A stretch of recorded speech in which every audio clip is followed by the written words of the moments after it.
السلام علیکم ورحمۃ اللہ وبرکاتہ۔ ناظرین، امید کرتا ہوں آپ سب خیریت و عافیت کے ساتھ ہوگے۔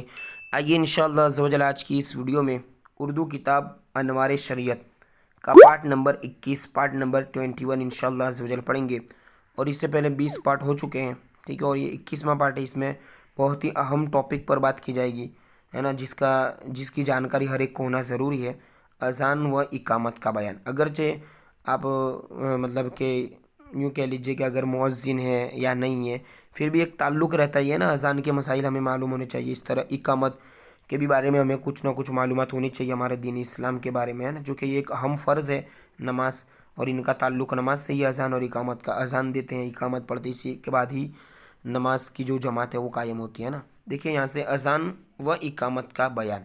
سوال: اذان کہنا فرض ہے یا سنت؟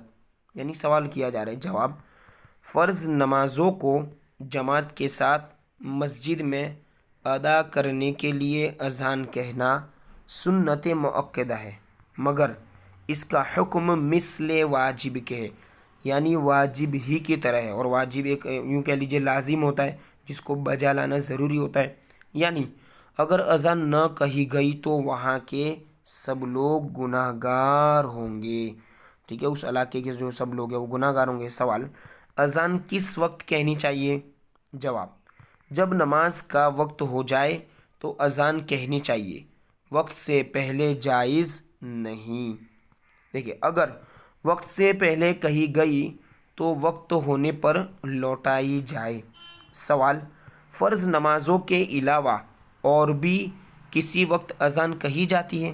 بہت سارے لوگ اس پر تھوڑا سا اعتراض بھی کرتے ہیں کہ بھائی اذان تو صرف نماز ہی کے لیے کہی جاتی ہے۔ تو دیکھیے اور بھی مواقع ہیں، اور بھی ایسی جگہیں ہیں جہاں پر، ہے نا، ایسے مواقع ہیں جہاں پر اذان کہنا مستحب ہے۔ دیکھیے جواب: ہاں، بچے اور مغموم کے کان میں، مرگی والے یعنی جو بیماری ہوتی ہے، ٹھیک ہے، اس طرح غضبناک اور بد مزاج آدمی یا جانور کے کان میں، ہے نا، جیسے پاگل ہو گیا یا پھر بے ہوش ہو گیا، اس طرح سخت لڑائی اور آگ لگنے کے وقت، آگ لگی ہو اس وقت، اس طرح میت کو دفن کرنے کے بعد جو دیتے ہی ہیں قبر پر، ہے نا، اس طرح جن کی سرکشی کے وقت، جن یعنی جو جنات ہوتا ہے نا، اس کی سرکشی یعنی بری حرکت کے وقت، اور جنگل میں راستہ بھول جائے اور کوئی بتانے والا نہ ہو تو ان صورتوں میں اذان کہنا مستحب ہے۔ اس طرح ابھی جیسے ماحول چل رہا تھا کورونا کے ماحول میں، تو ابھی بھی کئی مسجدوں میں اذانیں دی جا رہی تھی، اور ظاہر سی بات ہے یہ ایک وبا سے بچنے کے لیے اللہ کی بارگاہ میں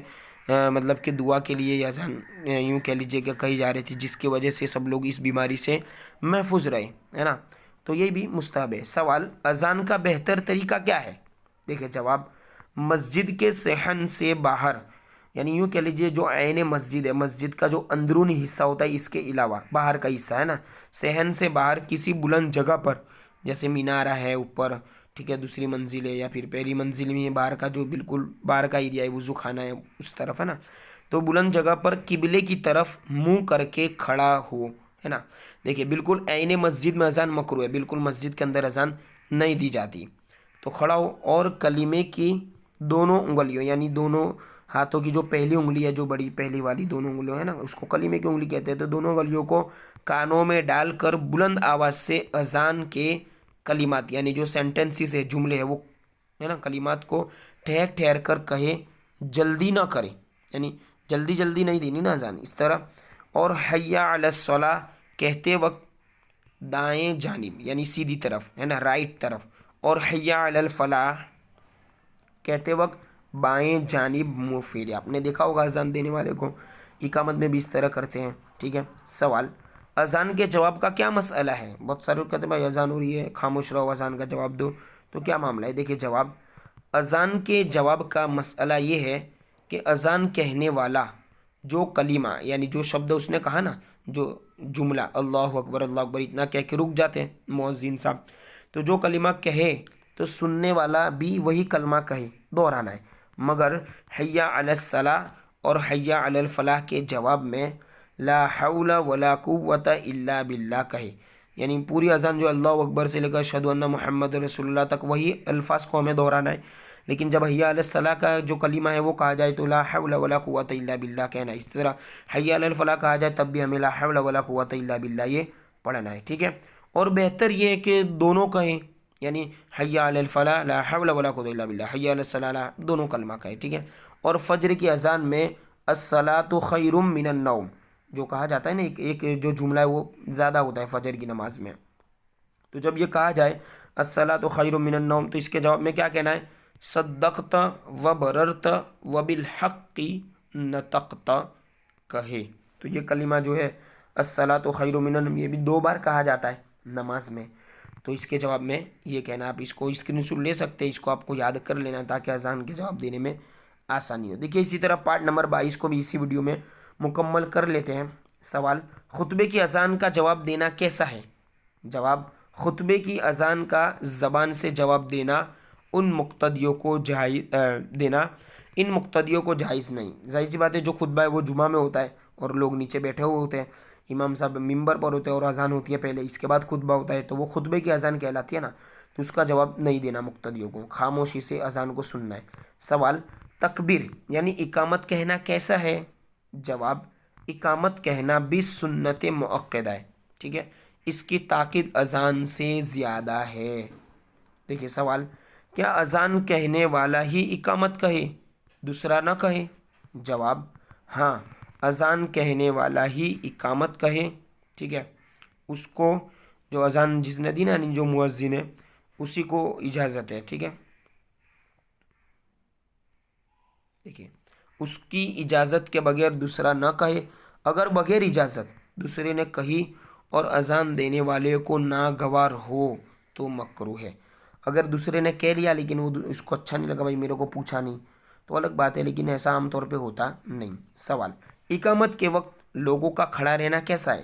جواب: اقامت کے وقت لوگوں کا کھڑا رہنا مکروہ و منع ہے. ظاہر سی بات ہے جب اقامت ہوتی ہے اس وقت ہمیں بیٹھے رہنا ہے، سننی اقامت کو. پھر کب کھڑے ہونا ہے وہ بھی بتایا جا رہا ہے، لہٰذا اس وقت بیٹھے رہیں.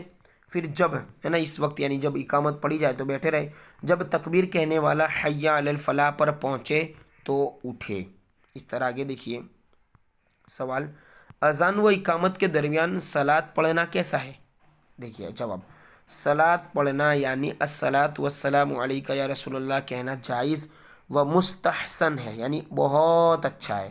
اس صلاۃ کا اصطلاح، ٹھیک ہے، یعنی یوں کہہ لیجئے کہ یہ درود السلام ہے نا، تو اس کا جو اصطلاح ہے شروع میں کیا تھا؟ تصویب ہے. اور تصویب نماز مغرب کے علاوہ باقی نمازوں کے لیے مستحسن ہے، یعنی ثواب کے لیے جو کہا جاتا ہے نا. یوں کہہ لیجئے کہ یو پی وغیرہ میں یہ مغرب کے علاوہ، چونکہ مغرب میں اذان کے بعد فوراً جماعت ہو جاتی ہے، اس کے علاوہ جو نمازیں ہیں تو اس میں یہ سلام پڑھا جاتا ہے. اذان ہو گئی اس کے بعد مائک میں، تاکہ اور لوگوں کو یہ اطلاع ہو جائے کہ اذان ہو چکی ہے، جماعت کا وقت ہونے جا رہا ہے، تو وہ لوگ مسجد کی طرف آ جائے. دیکھیے تنبیہ: جو اذان کے وقت باتوں میں مشغول رہے اس پر معاذ اللہ خاتمہ برا ہونے کا خوف ہے، یعنی اس کا خاتمہ ایمان پر نہیں ہوگا. 2. جب اذان ختم ہو جائے تو مؤذن اور اذان سننے والے درود شریف پڑھے، پھر یہ دعا پڑھے. اور جو وہ دعا ہے اذان کے بعد کی تو ہم پارٹ نمبر 23 میں پڑھیں گے.